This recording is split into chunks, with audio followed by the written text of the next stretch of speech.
मेरे YouTube channel speed Gurukul में स्वागत करता हूँ। फिर हम एक नया सेशन की ओर बढ़ते हैं। आज के हम सेशन होने वाला है कंप्लीट ओल्ड निका। कंप्लीट हम ओल्ड निका को पढ़ेंगे। कंप्लीट ओल्ड निका इसमें पहला क्वेश्चन कह रहा है। इस कंप्लीट ओल्ड निका में 5 चैप्टर है। इसमें 5 चैप्टर में कम से कम हमारे 10 से 15 नंबर क्वेश्चन इसमें एग्जाम में रहता है। 2026 के लिए होता है। दही वाली मगमा शीर्षक कहानी किस कहानी से स्वभार ली गई है? तो वो ली गई है कन्नड़ कहानी है। दही वाली मगमा जो कन्नड़ कहानी है। 2 नंबर क्वेश्चन कह रहा है, बड़ा समतल चेंज कर लेते हैं। 2 नंबर क्वेश्चन है, औलूर गांव के पास रहने वाले निम्न में से कौन है? तो वह है मगमा। औलूर गांव के पास रहती थी। 3 नंबर क्वेश्चन है, मगमा किसके लिए मिठाई ले जाती थी? तो वो ले जाती थी अपने पोते के लिए। 4 नंबर क्वेश्चन कह रहा है, दही वाली मगमा किस भाषा से कहानी अनुदित है? तो वह है कन्नड़ से। जो कन्नड़ भाषा है वो कहानी से अनुदित है। पहला क्वेश्चन कह रहा है 5 नंबर, मगमा मिठाई किसके लिए ले जा रही थी? तो वह अपने पोते के लिए ले जा रही थी मिठाई, दही वाली मगमा। 6 नंबर क्वेश्चन कह रहा है, किसने किसने अपना धर्म नहीं छोड़ा? तो वह मगमा अपना धर्म नहीं छोड़ा, वो दोबारा विवाह नहीं की, वही धर्म। अगला क्वेश्चन कह रहा है, मगमा से पान किसने मांगा? तो वह रंगप्पा ने मगमा से पान मांगा। और ये भी क्वेश्चन है, मगमा क्या खाती थी? तो वो खाती थी पान सुपारी। पहला क्वेश्चन है 8 नंबर क्वेश्चन कह रहा है, मगमा को किसके साथ विवाद था? तो वह था नजमा, जो उसकी बहू थी उसी के साथ विवाद था। पहला क्वेश्चन है, श्रीनिवास जी का जन्म कहाँ हुआ था? वो होता कोलार नामक कर्नाटक जगह पर हुआ था। कोलार स्थान था, कर्नाटक राज्य है। पहला क्वेश्चन कह रहा है, लड़का अगर कुछ उधम करता है तो उसे मना करने का मेरा हम हक मुझे नहीं है? या किसने कहा? तो वह नगम्पा ने कहा, नजम्मा ने। पहला क्वेश्चन है 9 नंबर। 11 नंबर क्वेश्चन कह रहा है, घर वाले के रहते एक अच्छी साड़ी नसीब नहीं हुई, ऐसा किसने कहा? तो वो मगमा ने कहा ऐसा, वो माजी से कहा। हमारा क्वेश्चन है 12 नंबर, दही वाली मगमा शीर्षक कहानी में रास्ते में क्या है? तो है अमराई का कुआं। अगला क्वेश्चन 13 नंबर है, दही वाली मगमा पाठ के लेखक कौन है? तो वह श्रीनिवास जी। अगला क्वेश्चन है, श्रीनिवास जी का पूरा नाम क्या था? वह है मास्ती वेंकटेश अयंगार। अगला क्वेश्चन कह रहा है 15 नंबर, श्रीनिवास जी का जन्म कब हुआ था? तो हुआ था 6 जून 1891 ईस्वी में। इनका जन्म हुआ था कोलार और कर्नाटक में हुआ था। कोलार नामक स्थान कर्नाटक राज्य है। 16 नंबर क्वेश्चन है, मंगम्मा किस गांव के रहने वाली थी? तो थी औलूर गांव के पास की रहने वाली थी। 17 नंबर क्वेश्चन है, रंगप्पा था तो एक गाँव का जिवारी रंगप्पा व्यक्ति था। अगला क्वेश्चन है, मंगप्पा की बहू का क्या नाम था? मंगम्मा की बहू का क्या नाम था? नजम्मा। अगला क्वेश्चन है 19 नंबर। नेक्स्ट क्वेश्चन कह रहा है, मंगम्मा किस कहानी की पात्र है? तो वह है दही वाली मगमा कहानी की पात्र है। अगला क्वेश्चन कह रहा है 20 नंबर, मंगम्मा किस शहर में दही बेचा करती थी? तो वह बेंगलुरु शहर में। अपने 20 में से कितने क्वेश्चन का जवाब दिया है कमेंट बॉक्स में बताइएगा। अगला क्वेश्चन है, इसमें ये तो 21 नंबर क्वेश्चन 22 नंबर क्वेश्चन देख लेते हैं। मंगम्मा अपनी बहू से किसको लेकर विवाद करती थी? तो पोते के लिए विवाद करती थी। तो उसके माँ मारती थी, नजमा मारती थी पोते को, तो ये भी डांटती थी, इसलिए विवाद था दोनों के बीच।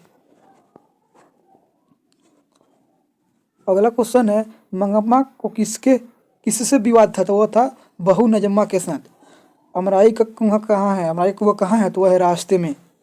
अगला क्वेश्चन है, क्यों क्यों क्यों रे राक्षसी इस छोटे से बच्चे को क्यों पीट रही है? किसने कहा? तो वह मगम्मा ने कहा, जो नजम्मा मार रही थी। तो अगला क्वेश्चन है, देखिए सब ये पूछा हुआ क्वेश्चन है, क्वेश्चन बैंक का यह क्वेश्चन है। नजम्मा मगम्मा की कौन थी? तो वह थी बहू। अगला क्वेश्चन का 27 नंबर, रंगप्पा किससे कर्ज मांगता है? तो वह मांगता है मगम्मा से। अगला क्वेश्चन है 28 नंबर, मंगप्पा क्या बेचती थी? तो दही बेचती थी मंगम्मा। अगला क्वेश्चन है, दही वाली मगमा शीर्षक पाठ में बहू ने सास से समझौता क्यों कर लिया? मजबूरी से समझौता किया था। अगला क्वेश्चन है, इसमें माँ जी के आंगन में बैठकर मंगप्पा क्या खाती थी? तो पान सुपारी खाती थी। 31 नंबर क्वेश्चन है, लास्ट क्वेश्चन है इस पाठ का। अरे कहावत है कि दवा करने से तो मसान ही जगता है, यह कथन कौन कहा है? कहानी के पात्र ने, तो मंगम्मा ने कहा है। अपने 31 क्वेश्चन में से इसमें कितना जवाब दिया है इसका कमेंट बॉक्स में बताइएगा। 2 पार्ट हम शुरू करते हैं। द्वीप का नाम है ढहते विश्वास, ये उड़िया है, इसका लेखक सात कोड़ी होता है, ये भी लिखे हैं क्वेश्चन, ये भी इसी पार्ट को लिखे हैं। यह वाला क्वेश्चन इसमें कह रहा है, बारिश होते देख किसे किसे लग रहा था कि जैसा इस बार भी बाढ़ आएगा, तो वो लक्ष्मी थी, लक्ष्मी को लग रहा था इस बार भी बाढ़ आएगा, बारिश हो रही है। तो 2 नंबर है, ढहते विश्वास कहानी में कैसी समस्या का वर्णन है, तो बाढ़ की समस्या का वर्णन है ढहते विश्वास कहानी में। 3 नंबर क्वेश्चन है, ढहते विश्वास शीर्षक पाठ के रचनाकार का नाम क्या है, तो वह है सात कोड़ी होता है, जो इसका डी नंबर ऑप्शन हो जाएगा। 4 नंबर क्वेश्चन कह रहा है, ढहते विश्वास शीर्षक कहानी में तूफान में किसका घर टूट गया, तो वह है लक्ष्मी का घर तूफान में टूट गया। 5 नंबर क्वेश्चन कह रहा है, ढहते विश्वास शीर्षक पाठ में किस बांध के टूटने की बात कही गई है, तो वह है देलही बांध की टूटने की बात कही गई है। इसमें क्वेश्चन है, इसमें इसका ऑप्शन हो जाएगा ऑप्शन नंबर ए, देलही बांध। 6 नंबर क्वेश्चन है, किस कहानी में बाढ़ के उद्देश्य का चित्रण किया गया है, तो है ढहते विश्वास के बारे में, ढहते विश्वास जो पाठ है इसमें बाढ़ का चित्रण किया गया है। 7 नंबर क्वेश्चन है, लक्ष्मी किसके घर काम करती थी, तो वह है तहसीलदार साहब के घर में काम करती थी लक्ष्मी। 8 नंबर क्वेश्चन है, तुरई के फूल की तरह खिलखिलाकर हंसते लोग सहसा मुरझा गए, पंक्ति इस कहानी के थे, वो है ढहते विश्वास नामक कहानी की है।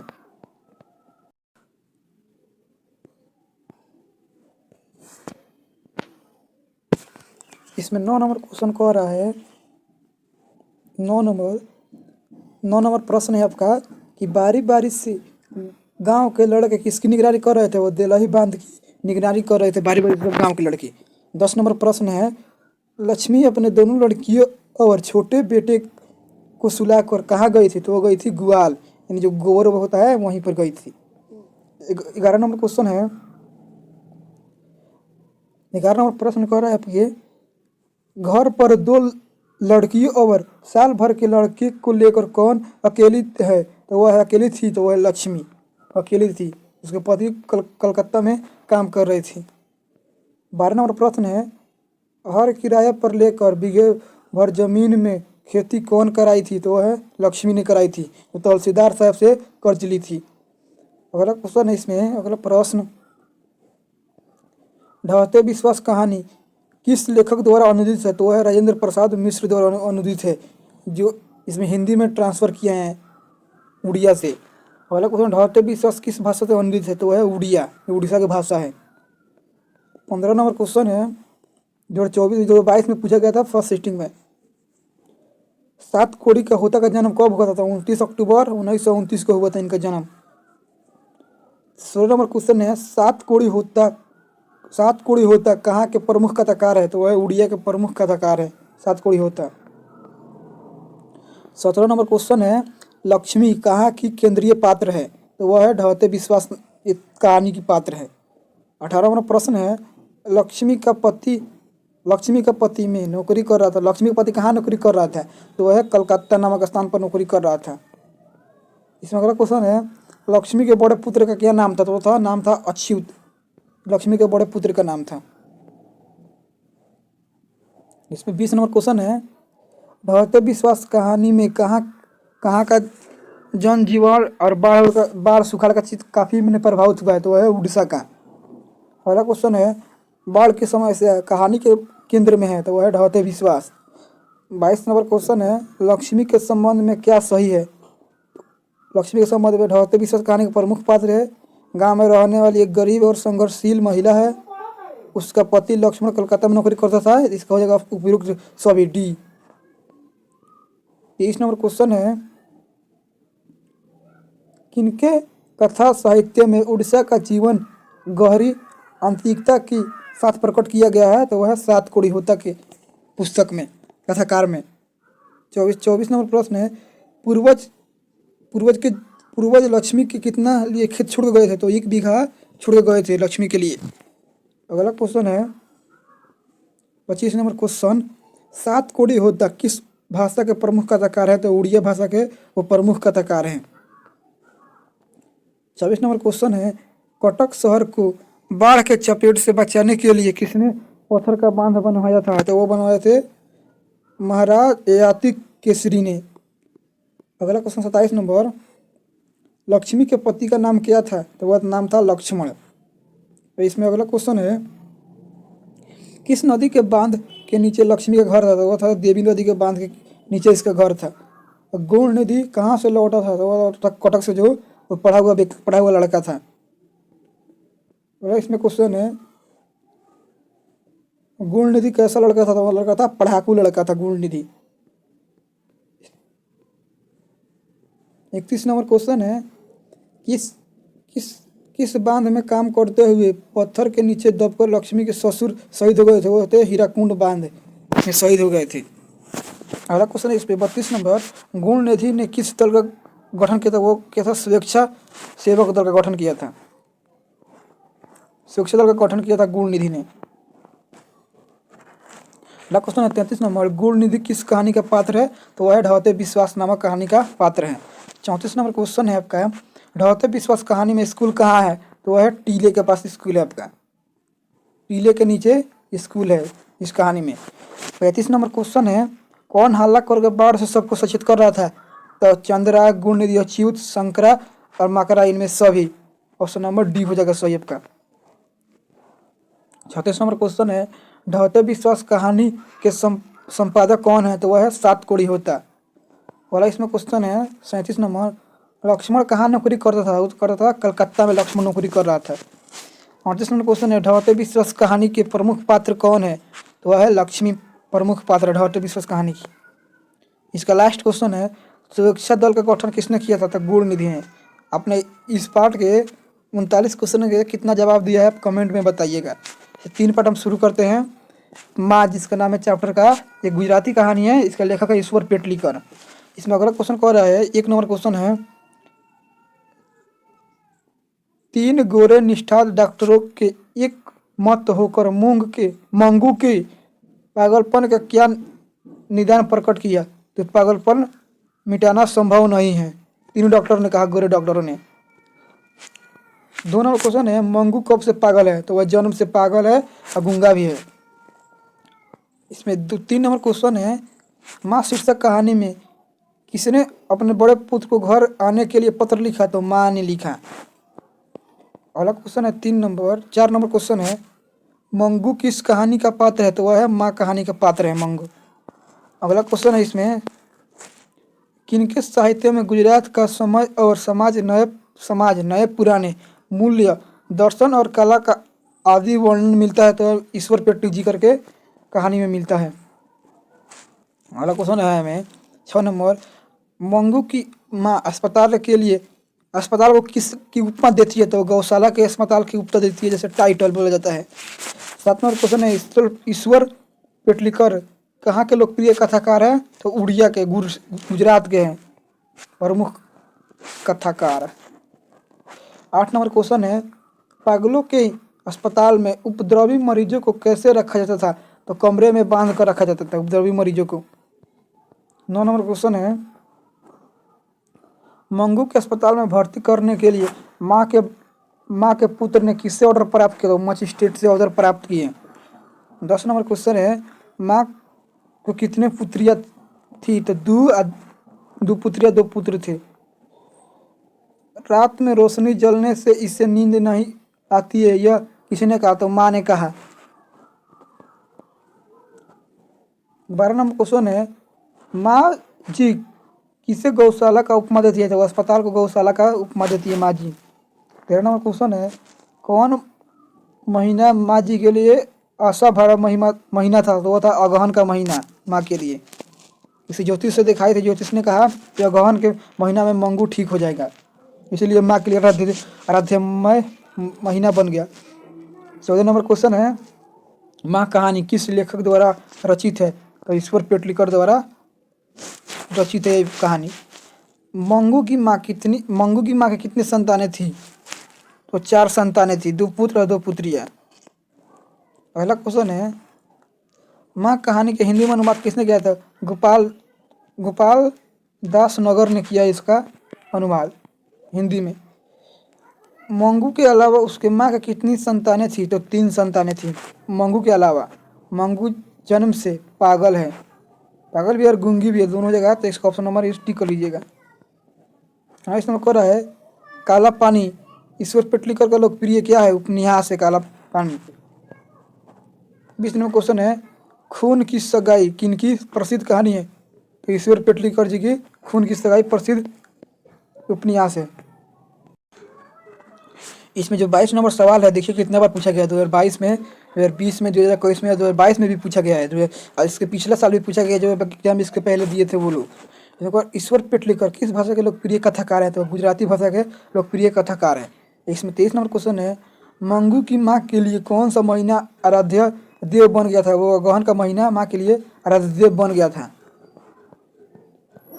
इसमें अगहन का महीना हो जाएगा, इसमें अगहन का महीना डी नंबर। अगला क्वेश्चन है दो पुत्र और दो पुत्री है तो मंगू की माँ के है। मंगू की प्राकृतिक मौत को माँ क्या मानती है? तो वो छुटकारा मानती है मंगू की मौत को। 26 नंबर क्वेश्चन है, 26 नंबर क्वेश्चन कह रहा है अंदर किसी को देखने जाने का नियम नहीं है, यह किसी ने कहा? तो मेटून ने कहा था।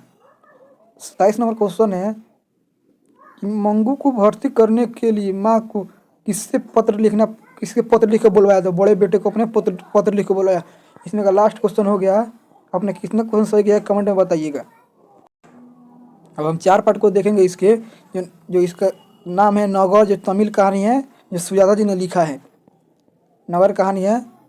अगला क्वेश्चन है मदुरै पंडिया लोगों को दूसरी राजधानी है, यह कहाँ लिखा गया है? तो तुलनात्मक व्याकरण में लिखा गया है। अगला क्वेश्चन है लेखक सुजाता रचित कहानी का नाम क्या है? तो नगर नाम है इसमें। 3 नंबर क्वेश्चन है किसका वातावरण वली अमाल को भयभीत कर दिया? तो वह अस्पताल का वातावरण वली अमाल को भयभीत कर दिया। अगला क्वेश्चन है पपाती बेहोश क्यों पड़ी थी? तो तेज बुखार के कारण पपाती बेहोश पड़ी थी। 5 नंबर क्वेश्चन है अंग्रेजों द्वारा मदुरै को किस नाम से पुकारा जाता है? तो मदुरा नाम से अंग्रेजों द्वारा पुकारा जाता है। 6 नंबर क्वेश्चन है पपाती किस पर लेटी थी? तो स्ट्रक्चर पर पपाती लेटी हुई थी। 7 नंबर क्वेश्चन है बड़े डॉक्टरों ने पपाती को कौन सी बीमारी बताया? तो मेनिंजाइटिस एक बीमारी है, उसको बताया बड़े डॉक्टरों ने। 8 नंबर क्वेश्चन है कौन पपाती को अकेले छोड़कर नहीं जाना चाहती थी? तो वो वली अमाल, जो उसकी माँ थी, उससे और उसके पापा थी। 9 नंबर क्वेश्चन है वली अमाल के गांव का नाम क्या था? तो वह नाम था मुनांडी पट्टी। ये नाम तमिल है इसीलिए थोड़ा कठिन होगा। 10 नंबर इसमें क्वेश्चन है, 10 नंबर क्वेश्चन कर रहे हैं वली अमाल कहाँ से डॉक्टरों को पपाती को लेकर मदुरै जाने को कहा? तो गांव के डॉक्टरों ने कहा इसको ले जाइए शहर में। 11 नंबर क्वेश्चन है लेखक सुजाता का वास्तविक नाम क्या है? तो एस रंगरंजन इसका वास्तविक नाम है। 12 नंबर सवाल है किसने जिंदगी में पहली बार अस्पताल का विरोध नहीं किया? तो वो कुसुम ने नहीं किया। अगला क्वेश्चन है, यह क्वेश्चन 4 पार्ट का हो गया, ये 4 पार्ट का क्वेश्चन है। सुजाता का जन्म कब हुआ था? तो 3 मई 1935 ईस्वी को हुआ था सुजाता का जन्म। अगला क्वेश्चन है इसमें